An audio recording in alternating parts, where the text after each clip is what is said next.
Hello, everyone. My name is Samuel Langdon. I'm a senior marshal, and today's class here is Introduction to Easy Rapier Marshaling. Basically, this class is just going to cover what you need to know to become a junior marshal, what all that entails, and just kind of how you should go about it. The first thing I want to say is that becoming a marshal is much easier than I think a lot of people would think initially. Essentially, if you know enough to become an authorized rapier fighter, you know enough to become a junior marshal. 98% is just knowing the basic fundamentals in the on-tier rapier handbook. So I've kind of broken down the process of being marshal into 3 points. Having the book, knowing the book, and teaching the book. So step one is having the book. If you are a marshal, junior, senior, honestly, if you're a rapier fighter with aspirations to improve or become a marshal, honestly, if you're a rapier fighter at all, you should have a physical copy of the on-tier book of rapier combat, the most recent edition. Print it out, have a binder, clip it in, just have it handy. Because there's nothing more embarrassing than having someone come to you and ask, hey, I'm a little confused on this one point. Can you tell me this? And you just having to stand there and go, you know what?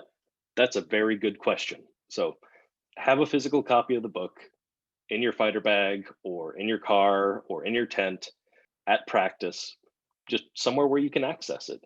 Even just having like the PDF on your phone or a tablet or something, also a handy option to have.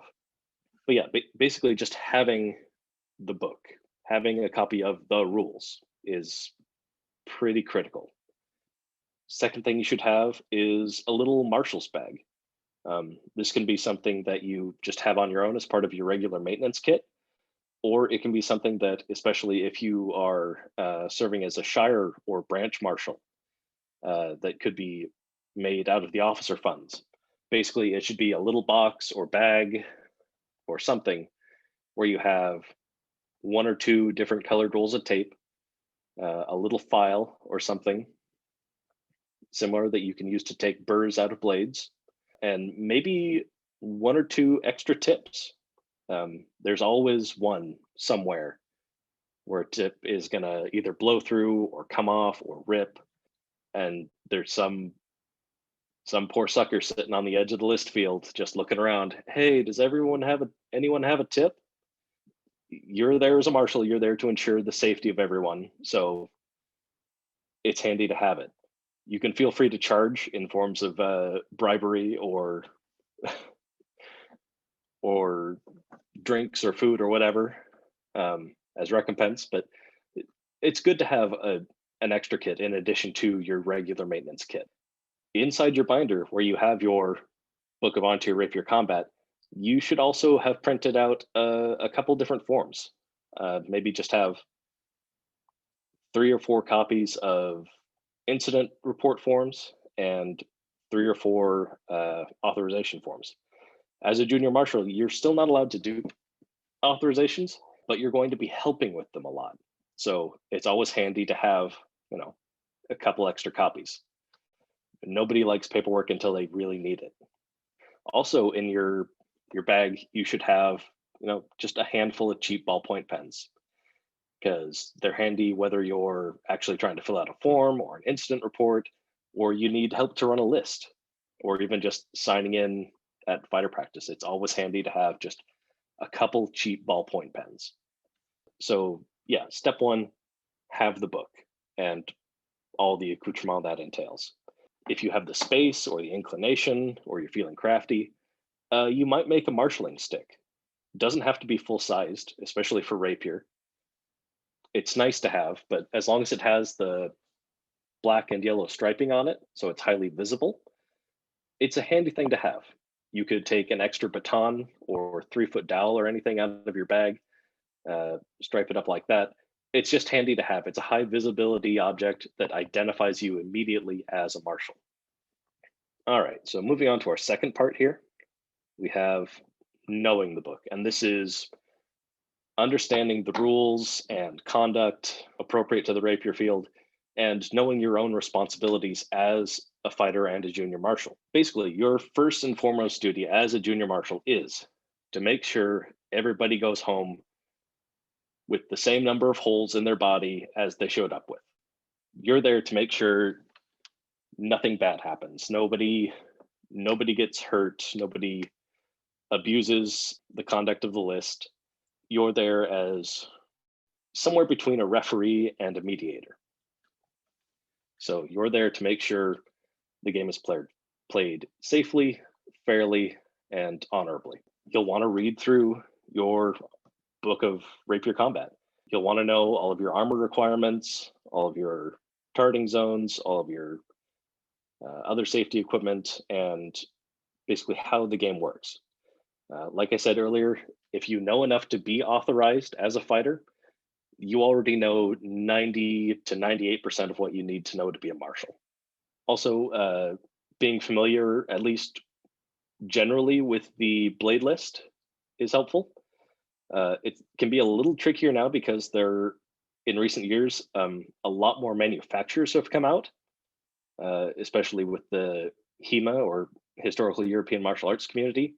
There are a lot more people making swords nowadays, and we don't have all of them on our list. So we're still in the process of getting a lot of them approved. It's entirely possible that you will someday be shown a sword or a dagger where you're like, I don't see any maker's mark on this. I don't know who made it. Hey, who made this? It's not necessarily an approved blade. You should at least know the basics of what makes an acceptable blade. So flexibility, no S-curve in the blade, tip secure, hilt secure, no sharp edges. So you're also responsible in large part for the conduct of the list if you're running an actual tournament. As a junior marshal, especially at smaller events, you may get kind of rushed in to help run a tournament, either by marshaling on the field or serving as kind of the master of the tournament. Make sure that all the fighters know what's expected of them. The worst thing you can do in a tournament is not have clear expectations. So having someone not understand a rule or a specific rule, or not understand the point or how the system works, or where they need to stand, or who they're supposed to fight, that way lies hurt feelings and irritation, and nobody likes that. So make expectations clear about what's going on and what people need to be doing. Also understand that as a marshal, you are kind of the last word on safety. If you see something that you believe is unsafe, call attention to it. I don't care if someone has a white collar or a white belt or a pointy hat. If I see them do something on the field where I'm like, no, that's not okay, you need to go up and talk to them about it. And it can either be a quick warning, hey, saw this, take care of it. It could be something as simple as, hey, your gorget is unbuckled, it's coming loose here. I need you to snug that up. Or it can be a, hey, what was that over there that you just did now? That's not acceptable. As a marshal, you kind of, especially if you're in charge of the tournament, you kind of have final say to say, I'm sorry, you need to pack up your toys and go home now. You're done fighting for today. If something like that happens, that's where those incident reports come in. I have very fortunately never had to file a report for an injury, and only had to file one report for a conduct incident. I was still a fairly new marshal at the time, so I reached out to another senior marshal and said, hey, this is a thing that happened at practice. I issued a verbal, hey, that's not okay, you need to stop doing that. Should I also fill out this paperwork here? And he helped guide me through it. So that's another thing. As a junior marshal, you're still learning. It'll take a little bit to get the knowledge and experience that you'll need to be able to run authorizations and do incident reports like that. So reach out to senior marshals, because that brings me into kind of the third portion, which is teaching the book. Aside from just running practices and tournaments safely and honorably, you're also in charge of making sure everyone knows these rules. A large part of your duty as a junior marshal is also going to be helping to teach. If you go to a practice, anyone there should be able to point to you and say, "Oh, hey, you're new. Marshall is over there. You should go talk to him first." Talking to the marshal should be kind of the first point of entry to someone getting into fighting. Make sure that the chatelaine knows who you are so that they can point other people to you. My provost brother, Jacques, he is also our Shire come Barony's chatelaine, and he does a very excellent job of greeting newcomers, talking to them about fighting, and then saying, "Okay, here's kind of the gist of what we're doing. Now go talk to that guy over there. He's a marshal. He actually knows all the rules and everything, and he'll get you squared away." A large part of your responsibilities is going to be teaching. When I teach people like introductory rapier, I'm teaching rules alongside teaching fencing. So that way it's all ingrained. From the very start, you're learning not just how to fight, but how to fight safely. Anyone who's helped teach newbie classes or helped a newbie, you've probably done this just on your own, just explaining whether it's actually trying to run a full course or a full like little set of lessons, or, "Oh, hey, you're here for the first time. Here's a mask, here's gloves, here's a sword. Don't do this, don't do this, don't do this. Okay, let's fight." Passing on what you know and continuing to learn, huge part of being a marshal. Really, all kind of I have right now. I see one question here asking about what I assume is marshaling staffs. My staff is red and black. Is that okay? It's not, from what I know, is the official colors, but it is still high visibility. So I'd say it's still fairly effective. It just is not immediately identifiable as a marshal staff. It still require a piece of metal up in the front end of the blunt or the tip? No, I don't believe so. As far as the rules go, I know a lot of people are very fond of putting washers in the tips of archery blunts, especially if it's a larger opening blunt, meant to socket over a slightly larger diameter shaft. I've personally never done that, but also my swords tend to have swelled tips on them anyway. I have heard people express some concerns that the added metal in there can actually cause more fatigue on the tip and actually cause it to shorten the life of the tip too. One of the things you mentioned, gorgets, and I've always found it always good to remind people if they took a rest period, if they put back on their gorget, because I've had people do that and they're like, in the middle of the fight, there's a hold because he's like, "Oh shit, I don't have my gorget on." So yeah, so it's always a good thing. And if you take a rest period, especially since a lot of people have the gorgets under their hoods, remind them, before you start again, say, "Did they ever put back on their gorget?" Just one of those things that tends to happen. Definitely, I've done that before myself, where I've been marshaling matches and either in the middle of fighting or just before fighting.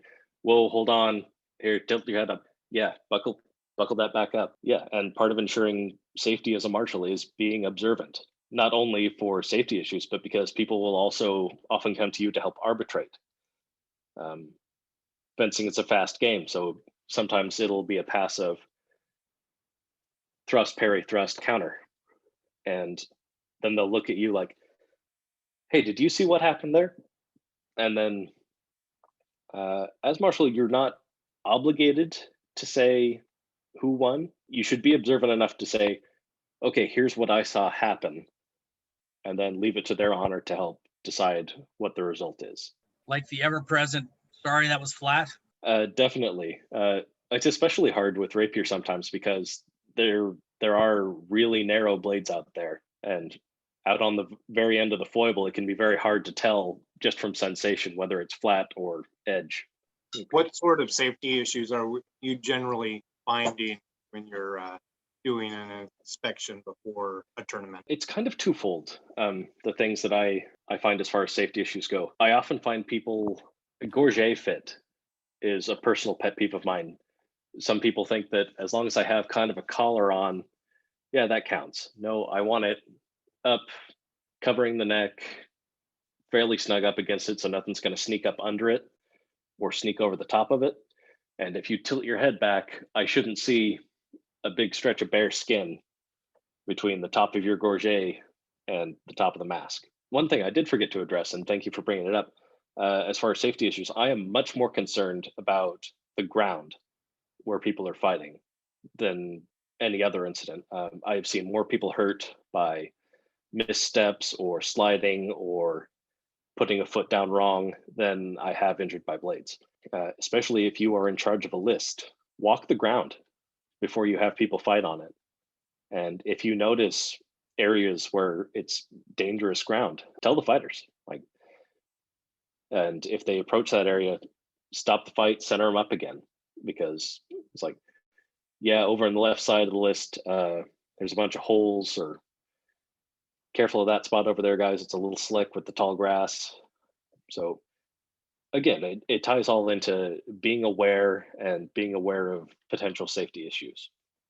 Thank you. One thing that I didn't go into too much, and I suppose I probably should have now, and looking at my notes, talking about authorizations. So as a junior marshal, a lot of your responsibility is going to be helping with authorizations. When a senior marshal is running the authorization, you should be there as the other fighter that the new fighter is authorizing against, because you should know all the tricks and rules and things that make for safe fighting. If you want to see a new fighter's reactions to unsafe conduct, it's better to have, an authorized junior marshal who knows what makes for unsafe contact and do it safely. We do have a question in the chat from Antonio. He is asking, in your kingdom, is the marshalate community for rapier and cut and thrust the same? If so, how does marshaling between the two differ from one another? If there are different groups of marshals, do you need to become a rapier marshal before becoming a cut and thrust marshal? Excellent question, thank you. They are two separate disciplines, so it will require a separate authorization to become a rapier marshal and a cut and thrust marshal. However, you do not have to go through the rapier route to become authorized in cut and thrust. Down here in Glendoofin, we actually have several people who fight pretty much exclusively cut and thrust. They've either done a little bit of rapier and decided it just wasn't for them, or in some cases just have never picked up a rapier.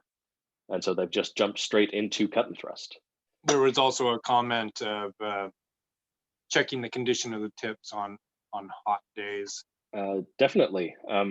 Hot day, especially at a big outdoor event like war, tape will melt on you. The adhesive does not hold up under powerful direct sunlight. I would encourage fighters, actually, and I try to encourage fighters, keep your swords in a tent, in your bag, stowed away. Don't have them sitting out in the sun. Also, when I'm on the list field, I'll try not to leave my sword hanging out by the edge of the list. I will cover the tip if there's no available shade. Seeing in the chat, being in the trunk of your car, yes, that's basically an oven. The tape will definitely weaken on that. Seeing from Cesare, humidity, humidity will also affect it. And rust your blade. Take care of your weapon. I've actually been a junior marshal in the past for rapier. In fact, I was at the Queen's Rapier tournament back in 2006, but I've not been a marshal or even fought in rapier for probably 10 or 12 years. Glad to see you getting back in it. I basically am new here. So I'm new to the kingdom. I'm from Monsteor. I moved here this summer. So I have been a baronial marshal. I've been a marshal in charge at an event. I was an authorizing marshal. I'm starting over. I'm imagining, because I don't even know what, I've read the rules for this kingdom. I've been to one practice a couple of years ago when I was planning to move. So I'm looking forward to fighting again. I can't wait till the plague's over. Definitely. Well, welcome. Glad to see you. Thanks. Yeah, it's good to see you, neighbor. No, I was just going to ask Clovis if that's the neighbor that we should apologize to for not having brought over Christmas cookies. Yes, that was. I'm still pretty impressed with the goodies you brought when we moved in. Well, you're welcome. Seeing here from Antonio, working to become a marshal out in Aidenvelt. Excellent. Glad to see that you're out there working on it. And that actually does remind me of another point, and that is that especially at events like Ontir West War or when attending other Kingdom's events, making sure that everyone knows what the agreed upon rule set is. I know at Ontir West War, especially, it can be a little confusing sometimes because it's not always entirely clear what the rule differences are, and the cultural differences can also be quite different. Here in Ontir, a percussive blow with a rapier does not necessarily invalidate the blow as long as there's also a drawing action of sufficient distance. But in the West Kingdom, from what I'm given to understand, percussive element will invalidate the blow completely. Again, making sure that people understand what the rules are and what set of rules you're playing with will go a really long way to alleviate hurt feelings and misunderstandings. I would encourage all of you, if you're an authorized fighter, your next step should be working towards that junior authorization. Even if you're not a fighter, having a junior authorization is a handy thing to have. It's a good thing to have on your SCA resume because it shows you're involved with the activities of your branch. And it's also just handy to have because I believe, as it was mentioned before, it's always kind of a pain to have one person have to sit out to run marshaling, especially if they're a fighter who drove a long way to fight. So having people that you can rotate through, it's incredibly helpful. And I promise you this, there's no better seat in the house to watch rapier fighting than 6 feet from it. If you're an authorized fighter, you already know 98% of what you need to be a junior authorized as a junior marshal. I'd encourage everyone to look into becoming a junior marshal. Once you've got that, well, time to become a senior, isn't it? Because then you can actually help get new fighters authorized. Again, I'd like to thank you all for coming and listening to me ramble for a little bit. Thank you for continuing to be invested in the SCA, even when pretty much all in-person activity is a thing of the long off storied past. And I hope to see you all again very soon, either on the field or Thank you very much. pleasure. And if you are in here, you're encouraged to unmute yourself and socialize if you wish. We can keep it open for a while. If you have any questions, feel free to ask. Out of curiosity, there have been many changes in the armor requirements as far as, thickness or anything like that? As far as I know, nothing major in armor requirements, no. I think a lot of the focus lately has been on blades. Yeah, the biggest change was the gauntlets For cut and thrust, yeah. for cut and thrust and the two-handed swords. That was the only big armor change. Rosie and I talked, and they've actually talked about maybe lessening some of the armor requirements back down to a more reasonable level for just the rapier side of it. Yeah, it's been interesting. It's an ongoing debate. In Ontir, it was always a rule to have rigid hand protection, just because down in Ontir, especially down in summits, we don't play cut and thrust with rapiers quite so much as other kingdoms seem to. You get a lot more arming swords, back swords. I fight with a Polish saber and a lot of long swords down here. So having that rigid hand protection, definitely a good idea. Before I moved to the West, I came from Palantir, which is all cut and thrust all the time. There is no heavy rapier. Wow. So again, it's all the big swords, like you said, arming swords, and shields and just, all the crazy. And when you were talking about getting ready, that's one of the things we do. We love Gulf Wars. And so our community goes and we make sure we understand all the rapier rules. Everybody who's going, make sure they understand all the rules because we don't want them to get in trouble and we want them to have a good time. But yeah, again, cut and thrust in Kingdom Palantir was only cut and thrust. There's no heavy rapier. There was no, so it's a very different game when you're using those bigger swords and the arming swords and doing the, Oh, peanut butter. Yeah, definitely. We want to kill our friends. We don't want to hurt anyone though. And I fight with the katana, so hand protection is very important. And she uses a fan as a parry. She's very good with But the not fan, with the trust me. katana. Not with the katana, but she does use Not a with fan. the Very, katana. very good with That's the fan. awesome, though. I want to see that. It's so cool. It's like a really bad buckler because you still have some hand exposure with that. But if I get the timing right, I can actually use that to draw people in because they're going, oh, I'll hit her in the hand. And then while they're concentrating on hitting me in the hand, maybe I can pick them off at the rapier. So it's a lot of fun. You can use it in a lot of ways, and the nylon between the vanes of the fan can be kind of grabby. So if somebody hasn't fought against it before, they kind of get freaked out by the fact that suddenly there's something going on that feels strange. But it's a really fun parry to play with. I do get to West on Tier pretty regularly when we're not all locked down and trying not to die.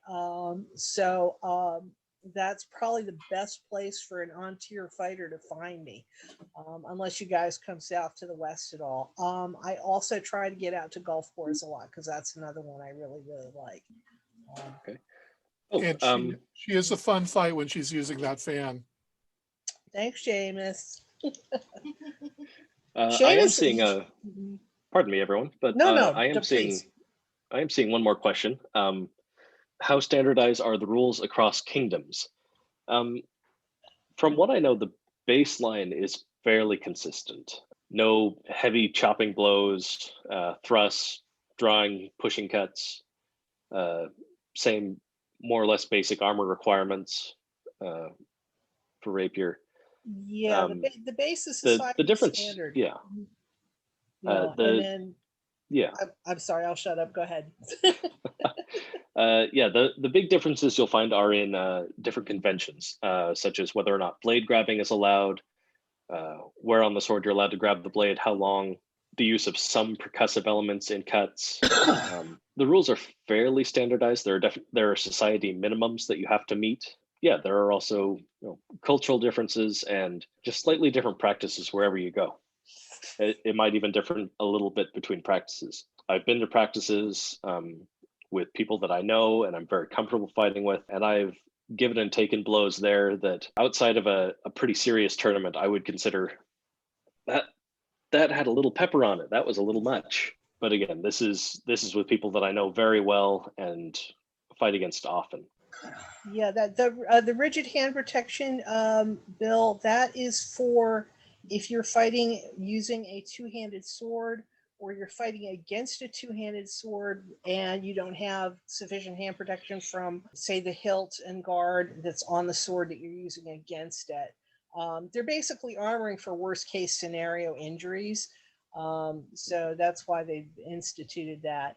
It's not a bad idea if you're wading into a fight with a two-hander, particularly if you don't have a cross guard on your blade, such as the katana that I have, which has a 3-inch tsuba, which is nothing.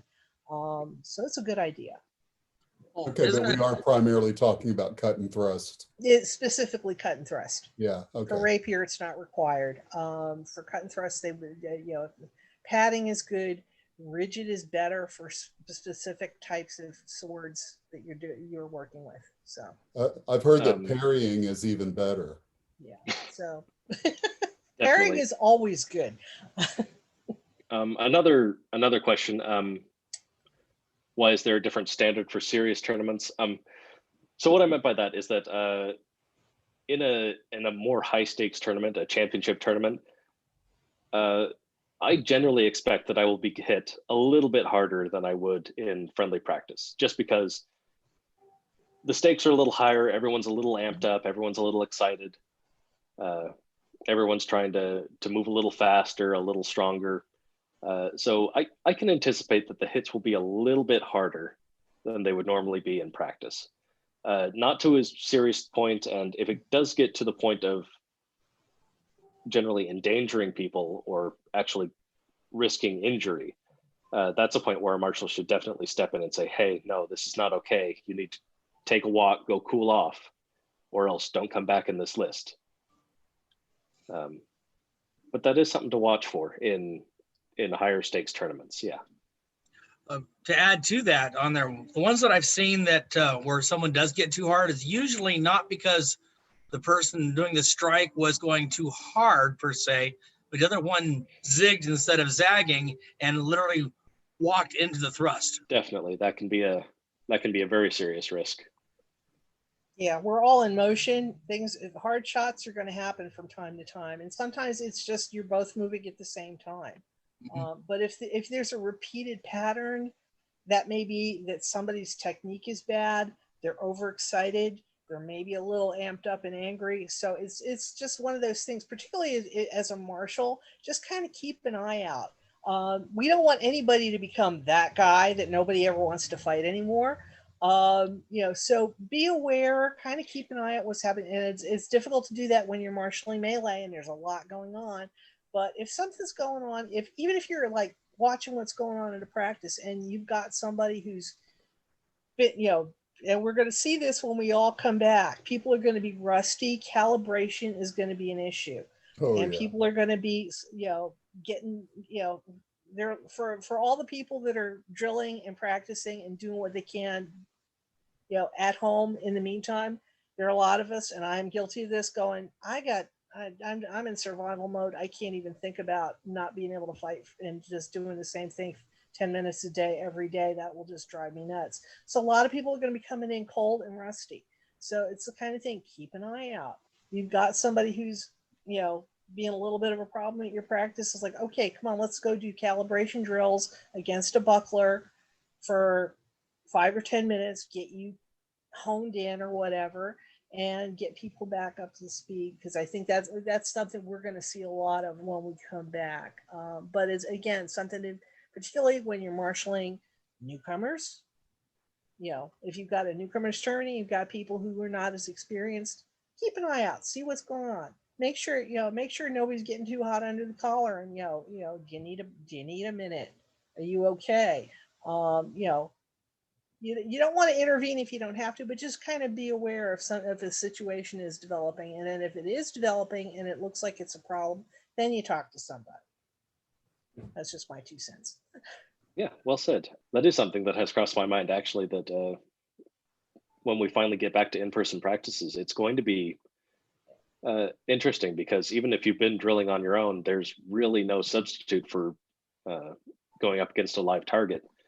So getting that feel back again, to know where your calibration is at, it's going to be a little bit of a process, and hopefully we'll be able to remind people that Rapier is a game of lightest touch, and absolutely you don't need to drive a foot of steel out the back of somebody to I had a guy, injury. he's since moved to a different area. Lovely young man, very, very friendly, extremely enthusiastic, came from a modern epee background. Oh, those, yeah. And he hit like a truck because he's, strong young guy and very enthusiastic. And if he missed a few practices, any of that veneer that we had put on there went away. And it got to the point where I had several people at my practice going, I don't want to fight him. He leaves bruises. So I kind of made a policy that I would go, I'd take him first. And we had a 3-strike thing. If I said that was too stout 3 times, we would adjourn to the corner and hit a pole for a few minutes and get his calibration back in order. And he, to his credit, he was really good about it. He meant well. He would just get excited and, start blowing through people. So, and he did get better, but it was one of those kind of things. I'm like, you don't get past me to play with others until I'm sure you're not going to hurt anybody. And he took it very seriously, and he got a lot better. So it is one of those things. We're probably going to see some of this as we come back, and just try to make it so it's not a stigma. It's like, hey, we're all coming back. We're all getting into things. Let's do some drills. Let's get this dialed in, and probably within a few weeks, your regulars are going to be good to go, and it shouldn't be a problem. Yeah, it's always a little bit interesting to have people transition between different weapon sets. Oh yeah. So I've had this issue myself before, where I've tried to go over from cut and thrust back to doing rapier at a practice, and it's been like, and Molinet, and no, stop, okay, let's break that down. I think one of the things that has helped me is because I specifically am fighting a 2-hander for my cut and thrust. It hasn't been an issue, and my 2-hander likes draw cuts, so I would say probably 70% of the stuff I throw with the 2-hander ends up being draw cut anyway. I remember during my authorization, Donald Lauren was running it.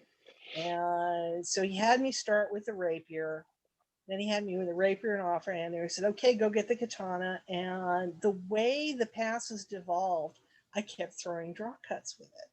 I should also mention I was sick as a dog. This was in a morning before the cut and thrust tourney at a Great Western a couple of years ago, and I was so sick. And so he finally he steps back. He says, "Honey, you got to hit me." And well, oh, you mean like this? And I did a perfect shot to the side of the head. He's like, "Fine, I'll sign your card." I'm like, "Good, I'm going to bed now." But it's that makes my switching back and forth a lot easier. But if I end up in say a scenario where I have to fight with the rapier cut and thrust, I have to think about throwing percussive shots with it. So it's definitely an adjustment thing, and you kind of have to maybe key it to what you're putting on. If you're adding a piece of equipment for your cut and thrust armor, when I put this on, this is what I do, might be a way to help that transition happen. Of course, if that's not the case, if you're always wearing the same stuff for either one, that might not work. But there, maybe give yourself some kind of a cue. Just it's kind of like switching from teaching brain to fighting brain. Oh, definitely.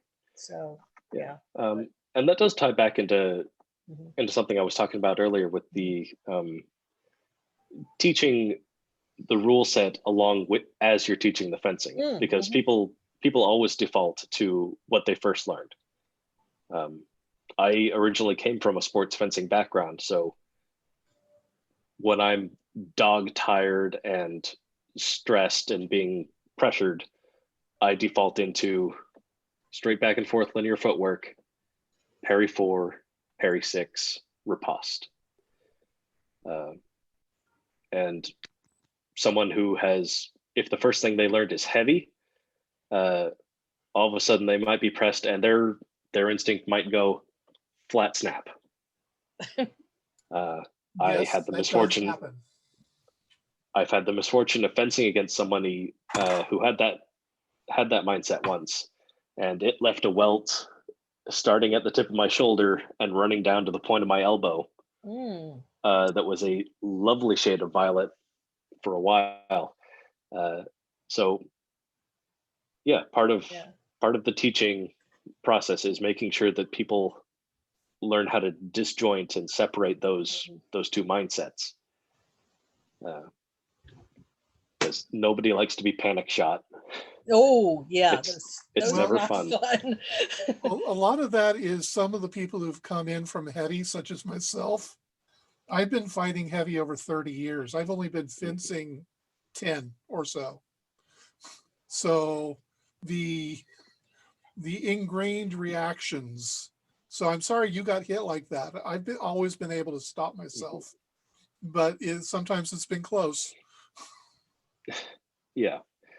And yes. just and I would like aware. to say, thank you, Seamus, for not braining me with that cutting little saber of yours.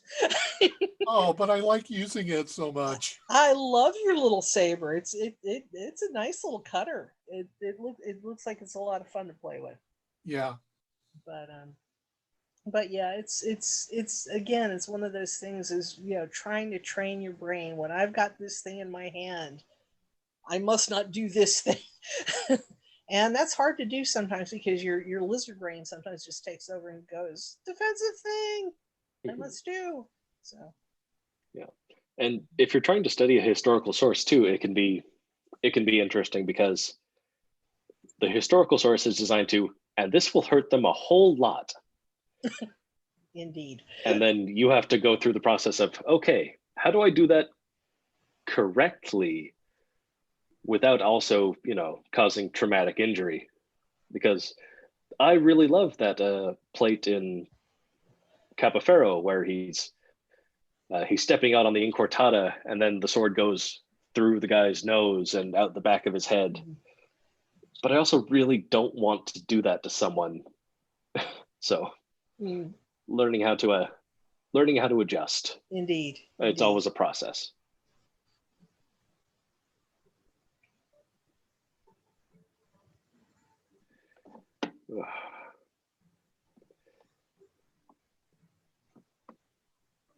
And then it got quiet.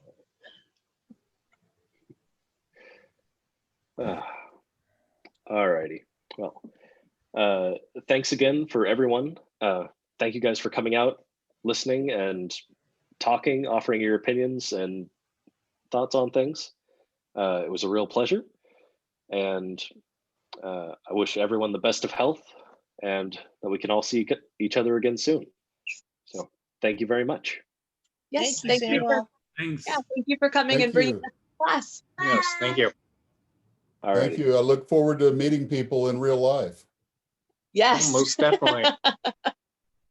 All right. Take care, all. All right. you Good as night. well. Thanks, Sam. Bye.